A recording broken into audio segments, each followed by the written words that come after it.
धन सतगुरु तेरा ही आसरा प्रेमी राजेश जी इंसान गुड़गांव से भजन सुना रहे हैं जी।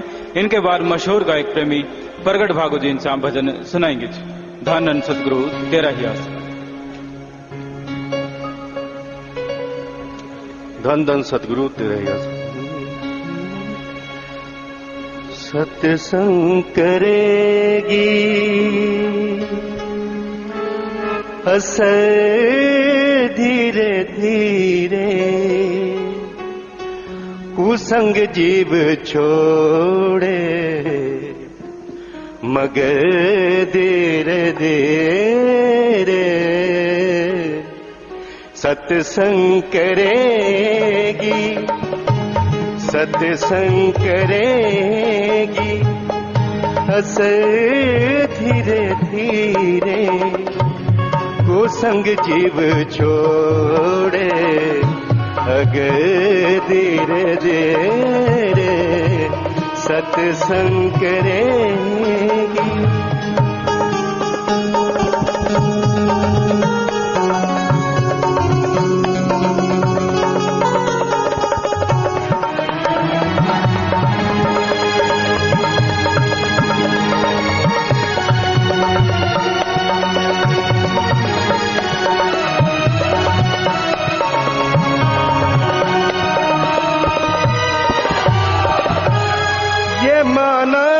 पापी अपराधी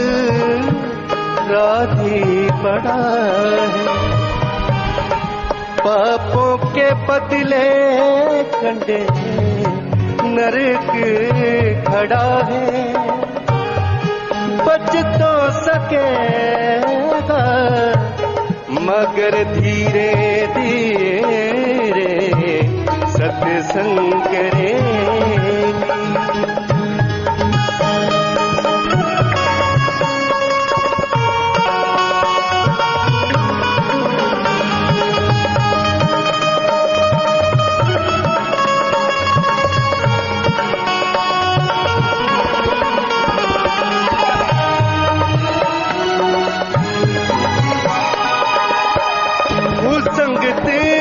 रंग मन जल्दी पकड़ेगा।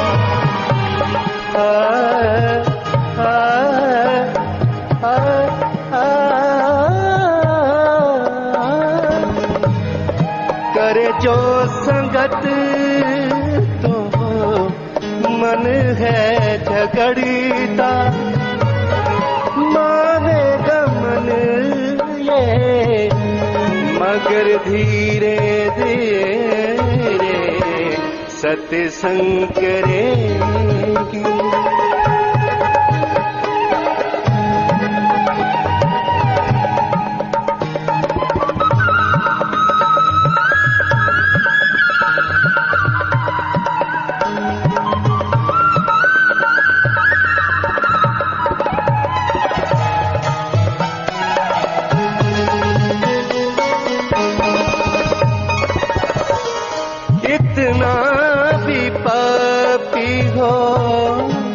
सत्संग आई। भूमिया सजन छोटा भगत बन जाए, बुराया बदलती मगर धीरे धीरे। सत्संग करेगी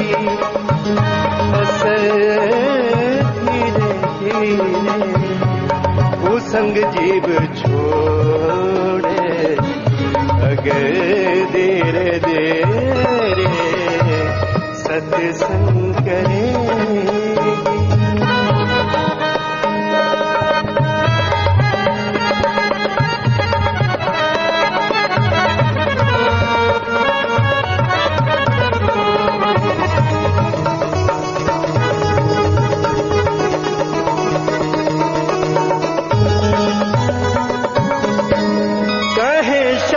सतनाम जी जो संगत में आता, प्रभु मिलने के वो काबिल हो जाता।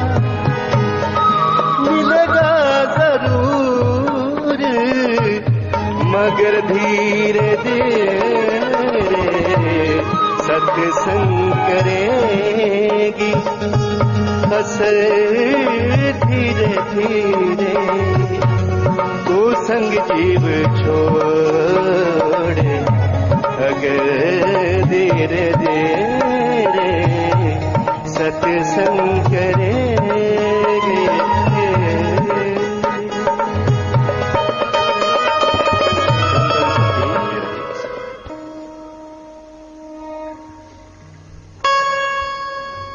धन धन सतगुरु तेरा ही आसरा। क्यों मेरी मेरी करदा फिरे, तेरी 4 दिनां दी जिंदगानी।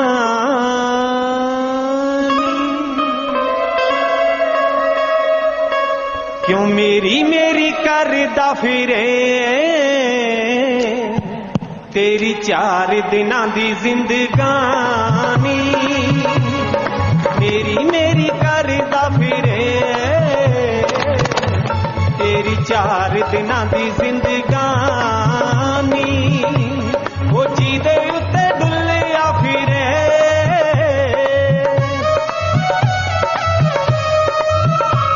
वो जीदे उत्ते डुल्लिया फिरे, जीदे उत्ते डुल्लिया फिरे।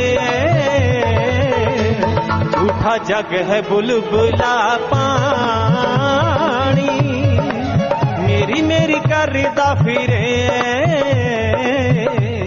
तेरी 4 दिनां दी जिंदगानी।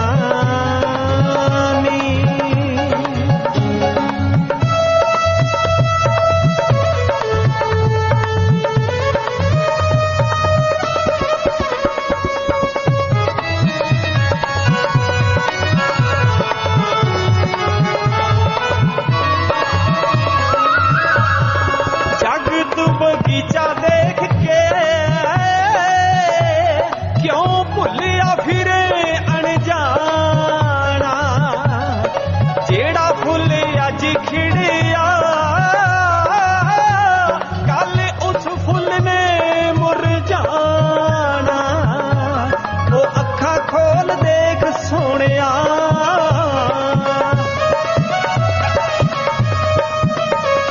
कोई अखा खोल देख सोनिया, तेरे तुरगे नाल दे हानी। क्यों मेरी मेरी करदा फिरे, तेरी 4 दिनां दी जिंदगानी। ममता च फसिया फिरे, इत्थे कोई भी नहीं है तेरा। वो उस वेले पछताएगा, जदों पालिया जमाने केरा। किसे भी छुड़ाना नहीं,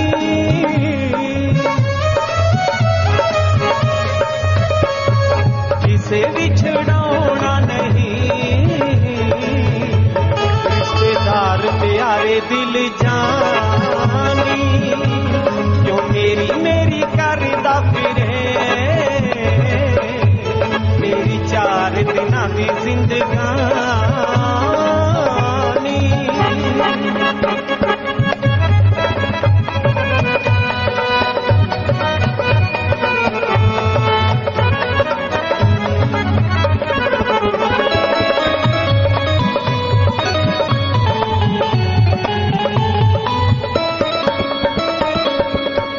कहते ने शासत नाम जी, नाम सच्चा सौदा होर सौदे कूड़। जपिया ना जिस बंदे ने, हीरा जन्म मिलाया तूड़। इसार एक नाम धन है,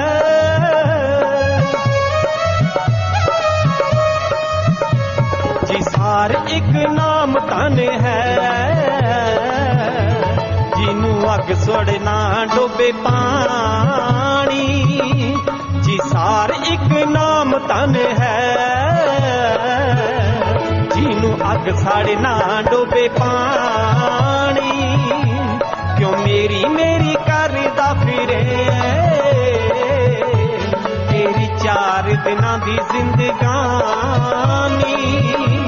ओ जीदे उत्ते डुलिया फिरे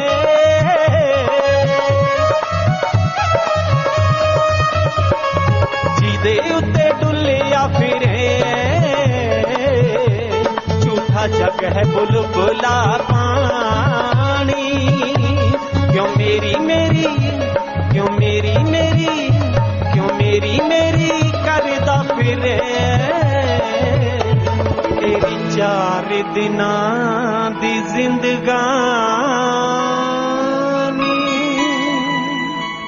धन धन सतगुरु तेरा ही आसरा।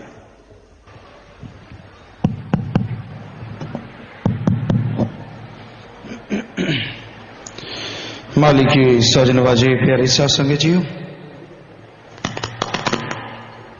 संसार में लोग खुद ही गुमान में डूबे हुए हैं। अहंकार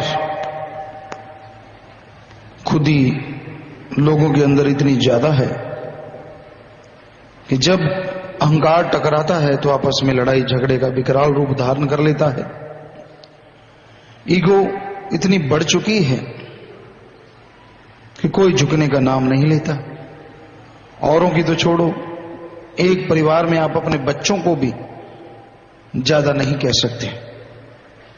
मां बाप की कहीं बात भी बेइज्जती होती है, बहन भाई एक दूसरे को बात कहें तो भी बेइज्जती हो रही है। इसकी और कोई वजह नहीं है, सिर्फ ईगो है, अहंकार। आदमी माने ना माने उसकी मर्जी, हर कोई मर्जी का मालिक है, लेकिन असलियत यही है। वरना 2 भाई भाई या 2 बहनें एक दूसरे को कुछ कहते हैं तो इसमें बेइज्जती वाली बात कहां से आ गई? जिसको जो बात लगी उसने कह दी, आपको ठीक नहीं लगी, आप कहते हैं कि मुझे ठीक नहीं लगी, दैट्स ऑल। लेकिन ना झगड़े का रूप धारण कर लेता है, और झगड़ा भी इतना बढ़ता है जरा जरा सी बातों पे। लोग सुनाते कुत्ते के पीछे आदमी मर गए, फलां चीज के पीछे ये हो गया, तो बड़ी अजीबोगरीब बातें हैं। वो घटिया जून, आदमी के सर्वोत्तम जून, क्योंकि पशु को तो हीन माना जाता है धर्मों में। इंसान तो सर्वश्रेष्ठ है, पशु के लिए इंसान कट जाते हैं आपस में, बात कुछ भी नहीं होती। चलो ठीक है, कोई बात है, उसको वैसे बैठ के समझाया जा सकता है। तो आज आदमी के अंदर इतना अहंकार, इतना गुस्सा है, कई तो बैठे ही नाक की तरफ बड़ खाते रहते हैं। उनका बस नहीं चलता। अगर बस चले, रिमोट उनके हाथ में हो, तो दुनिया कब की खत्म हुई होती। ये तो भगवान ने कृपा कर रखी है। ऐसे लोगों के पास तो खुद का रिमोट नहीं होता, क्योंकि वो खुद पे काबू नहीं पा सकते दुनिया का, तो क्या बिगाड़ें या क्या अच्छा करें। तो आज के युग में, इस बुराई के युग में अहंकार खुद ही बहुत ज्यादा है। मैं बकरे की तरह इंसान करता रहता है, और कब काल रूपी कसाई हलाल कर दे कोई पता नहीं, कोई भरोसा नहीं। तो इंसान को खुद ही से, मैं से बचना चाहिए। कबीर जी ने भी लिखा है, मैं बुरी बलाए है सको तनिक सौभाग, कहे कबीर कब लगी रही रुई लपेटी आग। हाथ में रुई, उसमें आग है। आप आंखें बंद करके सो जाओ कि ठीक है भाई, रुई में लपेटी आग है, क्या बिगाड़ देगी? रुई आखिर कितनी देर आग को रोक पाएगी? कुछ देर बाद आग ने रुई को जला देना है और आपका हाथ जल जाएगा। उसी तरह मैं खुद ही अहंकार है, ये आपके अंदर इस तरह से जैसे रुई में लपेटी आग हो। जितना आप अहंकार करते हैं, जितनी खुद ही करते हैं, मैं ये करूं, मैं वो करूं, मैं कम नहीं, मैं फला नहीं, मैं तो ऐसे ही हूं, तो ये जो मैं है ना, ये घातक है। इंसान को अंदर से जलाती है, तड़फाती है, बेचैन रखती है, किसी से कभी भी दोस्ती नहीं होती। और ऐसे अहंकारी जीवों को कोई काबू नहीं कर पाता। सामने वाला दूसरा बिल्कुल ही झुक जाए तो बात अलग है, वरना गुस्सा, क्योंकि अहंकार के बाद नंबर होता है गुस्से का। जिसके अंदर अहंकार है उसके अंदर गुस्सा भी बहुत होता है, उसकी किसी से नहीं बनती होती। संसार में देखा गया है, वो कहते मैं सही हूं बाकी सारी दुनिया गलत। ये तो कैसे हो सकता है? तो अपने अहंकार को, अपनी खुदी को मिटा डालो। आदमी के पास हिम्मत है, भगवान ने ऐसा दिमाग दिया है, ऐसी शक्ति दी है, अगर ये चाहे तो खुदी को मिटा सकता है और खुदी को मिटा के परमपिता परमात्मा की कृपा दृष्टि दर्श दीदार के लायक बना जा सकता है। खुदी मिटानी है और खुदी मिटती है राम नाम से, सेवा सुमरन से, भक्ति इबादत से। खुदी को मिटाना कोई मामूली बात नहीं है, क्योंकि जिनके अंदर ये अहंकार आ जाता है, खुदी आ जाती है, उनको लगता ही नहीं कि उनके अंदर अहंकार है। सबसे बड़ी बात तो ये है, उनका सूक्ष्म अहंकार उन्हें बहुत तंग करता है। ऐसी ईगो बन जाती है कि मैं ये हूं तो हूं। मन कहता है तू है तो है, परवाह ना कर, तू ऐसा ही रहना, चाहे दुनिया इधर की इधर हो जाए, क्योंकि मन ही तो है काम वासना क्रोध लोभ मोह अहंकार को जो देता है। और आदमी अड़ जाते हैं और ऐसों का फिर बुरा हश्र होते हमने देखा है, क्योंकि अहंकार को मार है। देर सवेर मार तो पड़नी पड़नी है, मार पड़ने पे मान जाओ तो अच्छा। हमारे ख्याल से मार पड़ने से पहले मान जाओ तो इससे अच्छा कुछ हो नहीं सकता कि खुद ही छोड़ दो, राम नाम से नाता जोड़ लो। क्योंकि जब मार पड़ती है, जो पड़ गई उसका नुकसान तो होगा, कम हो या ज्यादा नुकसान होता है। लेकिन अगर उस अहंकार की मार पड़ने से पहले पहले आदमी अपनी खुदी को छोड़ दे, राम नाम का जाप करके, तो खुदी अंदर से चली जाएगी, अंदर दीनता नम्रता आएगी और दीनता नम्रता से ही प्रभु का प्यार वैराग्य प्रकट होता है और प्रभु कण कण में जर्रे जर्रे में नजर आने लगते हैं। इसलिए अपनी खुदी को मिटा डालो, ये बहुत बड़ी कुर्बानी है। बेप्रभा जी फरमाते मन से लड़ना कलयुग की भक्ति है और ये मन की ही देन है खुदी अहंकार। अहंकार बहुत तरह का है, किसी को धन दौलत का होता है, जमीन जायदाद का होता है, राज पहुंच का होता है, ज्यादा बाल बच्चे परिवार बड़ा है उसका भी होता है कि हम इतने लोग हमारा कोई क्या बिगाड़ लेगा। किसी को अपनी खूबसूरती पे अहंकार होता है,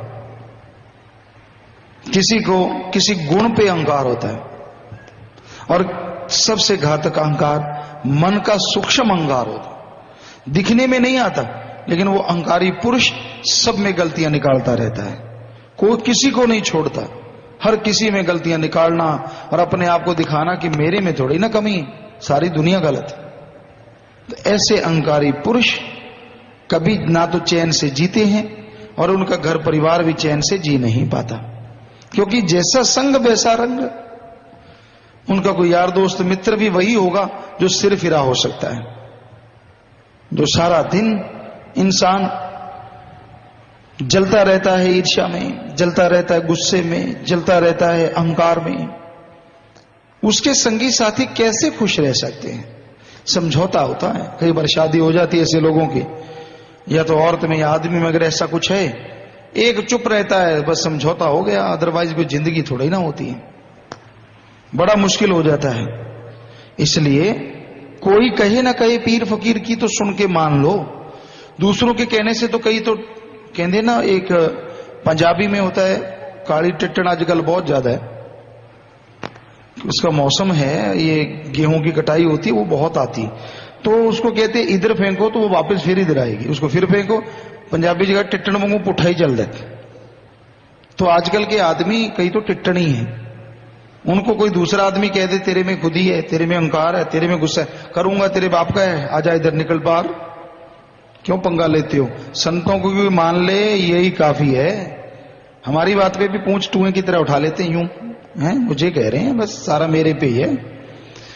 तो अजीबोगरीब है, तेरे पे और तेरे बाप पे थोड़ा ही ना होगा। अगर तेरे में कमी है तो तेरे पे ही होगा, डर मारा है, तेरे में कमी है तो तेरे पे है 100%, नहीं कमी तो फिर तिल मिलाता क्यों है, सफाई कर ले अपनी, नहीं तो फिर सुन। आज के युग में इस तरह के अहंकार खुद ही ज्यादा है, मन का सूक्ष्म अहंकार। किसी की नहीं मानते वो लोग, कोई आ जाए। उन्होंने एक फिट कर लिया मन ने, ये भी एक हिंदी में पता नहीं क्या कहते हैं, लेकिन पंजाबी में कहा करते हैं प्यों के फाना लाता। हम कई बार फावड़ा चलाते हैं और ऐसा होता कि जो फावड़ा होता है उसका जो डंडा होता है हाथ में पकड़ते हैंडल, तो वो कई बार हिलने लग जाता है, तो उसमें गिल्ली लकड़ी का एक घड़ के लगा देते हैं ठोक के, तो वो जाते ही अंदर फूल जाता है थोड़ा पानी लगने से, तो गिल्ला पहले ही होता है तो वो निकलता नहीं, फिर उसको कहते हैं गिल्ला फाना लाता, एक कहावत है। सो कईयों के मन ने गिल्ला फाना लगाया होता है कि मादया पुता सारे कट जी पर तो मन नहीं ना किसे दी। सो कई ऐसे भी होते हैं। और होता क्या है, खुद का नुकसान, घर परिवार का नुकसान, आसपास वालों का नुकसान। और फिर ऐसे लोग बाद में प्रचार करते हैं व्याख्या सुन के, मेरे पास ना आना, मेरे से तो सबको नुकसान होगा, अभी बोला था और नुकसान। क्योंकि संतों के वचनों को काटना बेहद नुकसान होता है। हम ये नहीं कहते कि हमारा वचन काटा हम इसलिए गुस्से, संत वचन अल्लाह वाहिगुरु राम के करते हैं। माइक आप नहीं बोल रहा, हम बोल रहे हैं तो ये माइक चल रहा है। वैसे फकीर होता है, अल्लाह वाहिगुरु राम अगर कोई ख्याल देता है तो हम बोल रहे हैं, वो ख्याल नहीं देता तो हमने क्या बोलना है, हम तो किसी को कुछ नहीं कहते। तो उस भगवान का आप ख्याल काटते हैं, फिर कहां सुखी रहोगे, कैसे खुशियां मिलेंगी, कहां से शांति आ जाएगी। सतगुरु तो दातें देता है, चाहे कहीं भी दे दे, लेकिन कई बार मूड ऐसे होते हैं उस दात को ना लेके मन की बात को आगे रखते हैं और वो खाली रह जाते हैं। पता नहीं क्या खुशी बख्श दे संत। वो कहते हैं ना, संत का क्रोध भी दाती होता है। ये कबीर जी ने, बहुत संतों ने लिखा है, हमने पढ़ा, ऐसे तो लिखा नहीं, क्योंकि अगर उन्हें क्रोध भी आ जाए उसमें भी कोई दात दे जाए क्या पता, पर अगर उसी क्रोध को उल्टा ले लो तो आगे वाली भी चली जाए क्या पता। सो ये घोर कलयुग का समय है। ये बातें जो आपको सुना रहे हैं, कई महाशय ऐसे भी होते हैं, उनको लगता है कि फलां आदमी ने बात गुरु जी को बताई, फलां ने बताई, फिर वो ऐसे मुंह दबा के और पूरी आंखें तरेर के टौंट कसते हैं, अच्छा ऐसा है वैसा है। लानत ऐसे लोगों पे, लानत जननी पे, क्योंकि जो संतों की बात को भी ऐसा समझता है, हमें कुछ नहीं आता जाता, हम वहां से आए हैं, कोई सोच के नहीं है कौन सी व्याख्या करनी। यहां जैसा वातावरण है, या जिस तरह के लोग खसलत के स्वामी बैठे हैं, वैसा राम हमें ख्याल दिए जा रहा है और हम बोले जा रहे हैं। फिर भी लोगों के चिलूने लड़ते हैं, कीड़े काटते हैं कि भाई नहीं, कोई बताता है, कोई कहता है। अब ऐसे लोगों का क्या किया जा सकता है। संत बद्दुआ तो दे नहीं सकते, वरना ऐसे लोगों के लिए तो बद्दुआ ही संभव है। सो कहने का मतलब, संत तो सबका भला मांगते हैं, बद्दुआ नहीं देते। पर एक कहावत है, किसी संत महापुरुष ने लिखी है, राम किसी को नहीं मारता, नहीं बैरी किसी का राम, अपने आप मर जाएंगे कर कर खोटे काम। सो राम नहीं मारता किसी को, ना वो किसी का बैरी है।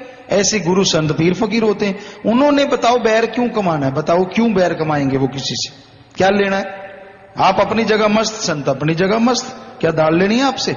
लेकिन उनको दुख आता है कि आने वाला भयानक जो भूचाल है आप पे आने वाला है, जब लेने के देने पड़ेंगे चिल्लाओगे। इसलिए वो व्याख्या कर करके सोए हुओं को जगाते हैं, वरना उनको क्या, आप मजे करो, करते रहो, भरोगे, जब चिल्लाओगे तड़फोगे तब देखना। पर उनको दर्द होता है, चाहे आदमी उनको अपना माने ना माने, पर संतों के लिए सर कोई अपना होता, उनको गाली देने वाला भी उनका अपना होता है। इसलिए वो चाहते हैं कि उनके ऊपर भयानक दुख ना आए, परेशानियां ना आए, इसलिए व्याख्या करते हैं। इसलिए वो अल्लाह वाहिगुरु राम अंदर से ख्याल देते हैं। नहीं तो ऐसे ऐसे अकलमंद तो पीर फकीरों के लिए कोई खास चीज नहीं होता, क्योंकि वो तो अपने आप को बहुत बड़ा अकल वाला समझता है ना, कि मुझे ये, मुझे वो, मुझे फला। तो साथ संगत को जो बात कही जाती है वो सिर्फ एक के लिए नहीं होती, पता नहीं कितने, अगर यहां हजारों लोग बैठे तो हो सकता है सैकड़ों के अंदर ऐसे ख्याल हो जो तभी संत पीर फकीर व्याख्या करते हैं। किसी एक के लिए सारी संगत को व्याख्या करना यह संभव हो ही नहीं सकता। सो अपने आप को अंदर से निगाह मारो, अपने गिरेबान में देखो, अपने अंदर की कमियों को छोड़ो। जब खाली होते हो कभी सतगुरु के गुण गाया करो, अल्लाह वाहिगुरु की चर्चा किया करो। सारा दिन किसी की निंदा, कभी किसी को पकड़ लिया, कभी किसी को पकड़ लिया। अरे खुद के ऊपर असर होगा, आपके परिवार के ऊपर असर होगा, खुद दुखी, परिवार दुखी, क्यों ऐसे काम करते हो? बड़े बड़े बुजुर्गों को देखा है, बच्चों को देखा है, पढ़े लिखे आलिम फाजलों को देखा है, राम नाम लेने वालों को देखा है, जिनको गंदी आदतें पड़ जाएं नहीं हटते। उठ जाओ, मान लो आपका कोई साथी ऐसा है, आप उठ के चले जाओ, अकेला दीवार से बुड़बुड़ाएगा कितनी की देर, अगर अपने आप चुप होना पड़ेगा। आपका बैठना कोई लिखा तो नहीं कि आपने बैठे ही रहना वहां, कहीं मजबूरी हो जाए, मियां बीबी ऐसे हो तो कहता उसके तो अब पास बैठना ही पड़ेगा, उसकी तो पकाई हुई खानी है, कहां जाएं? तो फिर वहां राम नाम की चर्चा छेड़ लो, गालियां मिलेंगी कोई बात नहीं, आप तो सही चर्चा छेड़ रहे हो, हाँ में हाँ ना भरो, कोशिश करो प्यार से मोहब्बत से, किसी तरह वो बातें टल जाएंगी अगर आप हिम्मत करो तो। सो कहने का हमारा मतलब, आज ईगो, खुदी, अहंकार, चुगली, निंदा जीव छोड़ दे, मालिक को माने ना माने उसकी मर्जी, फिर भी सुखी रहेगा। क्योंकि ये चीजें इतना दुख देने वाली होती है, चुगली, निंदा, बुराइयां, जो एक तक नहीं कुलों तक असर करती हैं। समय लग जाता है, फिर चिल्लाने की जरूरत नहीं होती, इसलिए बुराइयां निकाल डालो, मत करो अड़ियां, मन की अड़ियां। एक विप्रराज ने शब्द भी बनाया है कि अड़ी अड़ी अड़ी ना कर बहुत ही तू अड़ी, कि हे मन दीवाने अड़ी ना कर, बहुत अड़ियां करता है तू, तेरी अड़ी बर्बाद कर देती है, इसलिए मन की अड़ी के पीछे ना चलो। फिर लेने के देने जब पड़ते हैं मन फिर भाग जाता है, कहता मैं कोई जिम्मेवार नहीं। सो भाई, एक बार कहते हैं एक गधा था, गधा, और गधे की खाज हो रही थी टांग पे, उसने एक पशु को कहा यार मेरी टांग पे खाज कर दे। वो कहता ना भाई मैं तो नहीं करता, तेरे क्या पता कब दुलत्ती झाड़ दे। कहता तू फिक्र ना कर, मुंह उठा के कहता मैं जिम्मेवार हूं। आवाजें निकाली पूरे जोश में कि देख मैं इतनी बड़ी आवाज निकाल के वायदा करता हूं। जैसे बड़ी आवाज निकाली उसने सोचा यार इतना चिल्ला रहा है तो चलो खाज कर ही देता हूं। उसने खाज करनी शुरू की। आपको पता ही है गधे को आदत होती है, उसने दुलत्ती झाड़ी मुंह पे दड़ाक। तो वो कहता साले तेरे को पहले कहा था कि मैं खाज नहीं करूंगा तो दुलत्ती झाड़ेगा, झाड़ दी ना दुलत्ती। कहता देख तब कितनी बड़ी आवाज थी, अब तो मेरी आवाज नहीं निकल रही, मैं कोई जिम्मेवार नहीं। गधे की आवाज बाद में दब जाती है ना। तो मन तो फिर ऐसा है, अभी तो आपके बहुत ऊंची आवाज निकाल के कह रहा है मैं जिम्मेवार हूं, और जैसे कोई गम चिंता रूपी पहाड़ टूट पड़ा ये तो खिसक जाएगा, फिर रह जाएगी आत्मा, तड़पते रहना, बेचैन होते रहना। भला है अगर उस समय आने से पहले पहले आदमी मान जाए, राम नाम में लग जाए, मालिक की भक्ति इबादत करे तो सुख मिले, शांति मिले, परमानंद से माला माल हो जाए। तो शादी वाले कुछ परिवार आए हैं प्यारी साथ संगतियों, और यह शादी रूबरू में तय हुई है जी। शादी का प्रोग्राम होता है जैसे आज का दिन, शायद आज का ही ना दिन रूबरू का शादी का। यहीं पे शेडों के नीचे जिनके परिवार हैं आए हैं लड़के लड़की वाले, वो यहीं देखेंगे, कोई बिचौला नहीं, वैसे 25 मेंबर बैठेंगे। तो ऐसी एक शादी तय हुई। शादी वाले दोनों परिवार दिन की मध्य में बैंक में 6200 रुपए जमा करवा रहे हैं, आशीर्वाद। कहीं आप ये ना सोचो यहाँ जो शादी होती है वो होती है जो कहीं होती नहीं, कि जिनकी शादियां नहीं होती वो यहाँ आके हो जाती है, नहीं ऐसा नहीं है। इंजीनियर डॉक्टर तक यहाँ पे शादियां तय हुई हैं, बल्कि यहाँ सत्संगी को सत्संगी मिल जाता है, ये फायदे की बात है। किसी के दिमाग में ये कीड़ा हो कि जिनकी नहीं होती उनको आना चाहिए, हर किसी को आना चाहिए। अगर सत्संगी वचन माने तो सुखी वही रहेगा जिसको सत्संगी को सत्संगी मिले, मर्जी आपकी।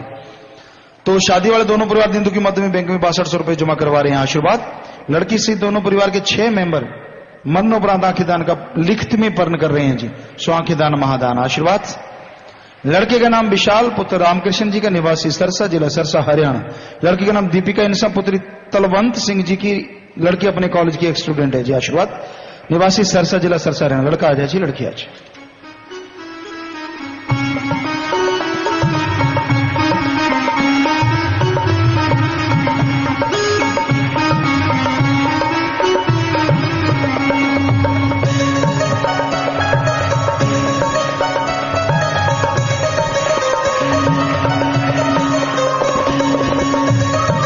हार पाओ बेटे, हार डालो बेटा।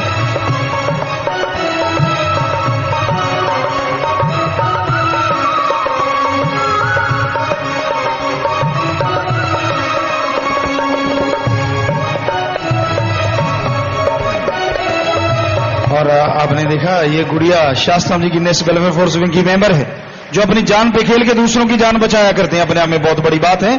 उसी वर्दी को सबसे बड़ा तोहफा समझा। आशीर्वाद बेटा। और हम बच्चे से भी कहते हैं कि आप भी बेटा सेवा में आना, ताकि दोनों एक जैसे हो जाओ, खुशियां मिले। बाकी जैसा आपका ख्याल। आशीर्वाद। आशीर्वाद बेटा। और अगले परिवार हैं जी, ये भी दीन दुखी मध्य में बैंक में 2100 रुपए जमा करवा रहे हैं। आशीर्वाद। लड़के का नाम है सुखविंदर इंसा, पुत्र सज्जन सिंह जी का, निवासी पटिंडा, जिला पटिंडा, पंजाब। लड़की का नाम है वीर कौर इंसा, पुत्री करनैल सिंह इंसा जी की, निवासी पटिंडा, जिला पटिंडा, पंजाब। लड़का आ जाए जी, लड़की आ जाए।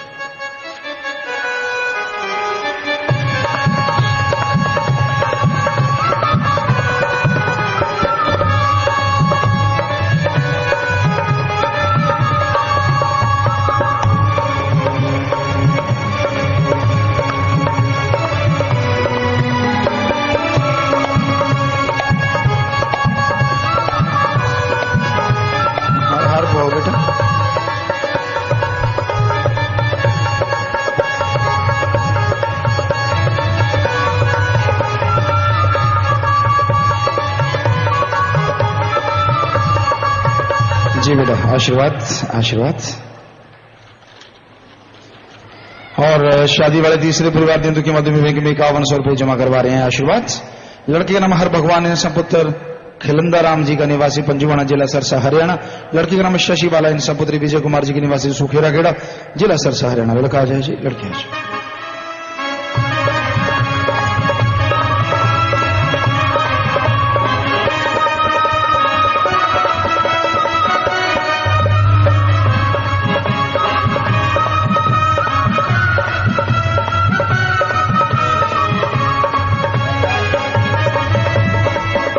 पाओ बेटा।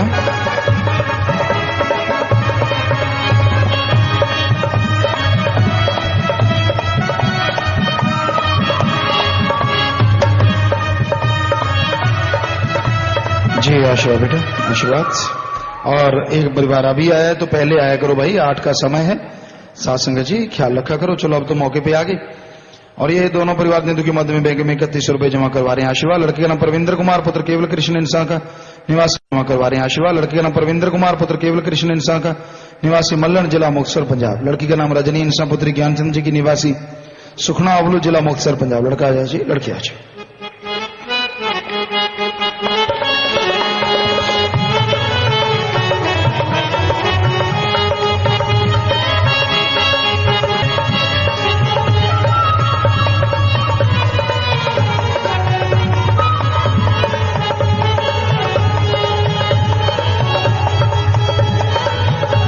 आशीर्वाद। और प्यारी सासंग जी, आपने देख रहा है जितने भी शादी वाले परिवार आए हैं, सबके सब शादी वाले दिन भी दीन दुखी में मदद करना नहीं भूलते। सो ऐसे परिवारों में आपस में प्यार बढ़े, मालिक से प्यार बढ़े, घर में खुशियां आए, मालिक से दुआ करते हैं और इन सबको आशीर्वाद कहते हैं जी। समस्त सासंग यूएसए लाइव मैसेज है। प्यारे पिता, 29 अप्रैल जामे इंसान की 4थी वर्षगांठ की खुशी में कल यूएसए की सासंगत Virginia, New York, California, Boston, Indiana, Atlanta में ब्लड कैंप लगा रही है। शाबाश बच्चों, शाबाश, बहुत बड़ी बात। आशीर्वाद चाहते हैं और केले और दूध को प्रसाद बना दो जी। दोनों जगह आपने केले और दूध रख रखे हैं, 2 जगह पे। तो आशीर्वाद बेटा नहीं, कई जगह पे हैं, 3, 4, 5, 6 जगह पे हैं। 6 जगह पे केले दूध पड़ा है। सबको आशीर्वाद, मालिक खुशियां बख्शे बेटा। और प्रसाद बन गया है और आप ये काम नेकी का आगे बढ़ाएं, मालिक और दया में रहम से नवाजे। बहुत आशीर्वाद।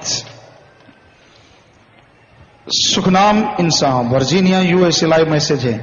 प्यारे पिताजी, मैं पहली बार ब्लड डोनेट कर रहा हूं जी, आप जी का पावन आशीर्वाद। बिल्कुल घबराओ नहीं, बहुत पहली बार ही करते हैं, बाद में आगे से बार बढ़ती जाती है। सो आप बिल्कुल ना घबराएं, टेंशन ना लीजिए, सुमन करते रहिए, मालिक साथ है। आशीर्वाद बेटा।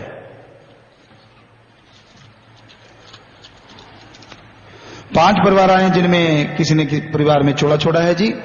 सभी ने नाम लिया था, सभी ने नेत्रदान किए हैं जी। वाह जी वाह, नेत्रदान महादान।